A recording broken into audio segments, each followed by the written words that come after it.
Hello, आज बनवली होती मस्त अशी रंगात सुरेख आणि आरोग्यासाठी पौष्टिक अशी बीटाची कोशिंबीर. त्यासाठी इथे एक मोठं बीट घेतलं, स्वच्छ खळखळ पाण्याने धुवून घेतलं, आजूबाजूचा भाग काढून घेतला, छान सोलून घेतलं. आता इथे एका बाउलमध्ये मी मोठे 4 चमचे दही घेणार आहे. त्यानंतर त्यामध्ये खसखस असं बीट खिसून घ्यायचं, मिक्स करायचं.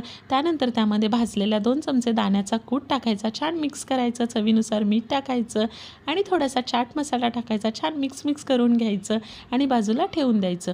आहा! रंग किती सुरेख आलाय की नाही. चला मग फोडणीची तयारी करूया. आता पॅनमध्ये 2 चमचे तेल टाकायचं. तेल चांगलं तापू द्यायचं. त्यानंतर त्यामध्ये 1 चमचा जिरं टाकायचं. जिरं चांगलं तडतडलं की त्यामध्ये मोहरी टाकायची. भरपूर असा हिरवागार कढीपत्ता टाकायचा. बारीक चिरलेली हिरवी मिरची टाकायची. थोडीशी हिंग टाकायची. छान मिक्स करून घ्यायचं. त्यानंतर ही फोडणी कोशिंबीरमध्ये टाकून द्यायची. चांगलं मिक्स करून घ्यायचं. वरून बारीक चिरलेली कोथिंबीर टाकायची. तयार आहे आपली कोशिंबीर. नक्की ट्राय करा. आवडल्यास लाईक, शेअर, सबस्क्राईब नक्की करा. थँक्यू.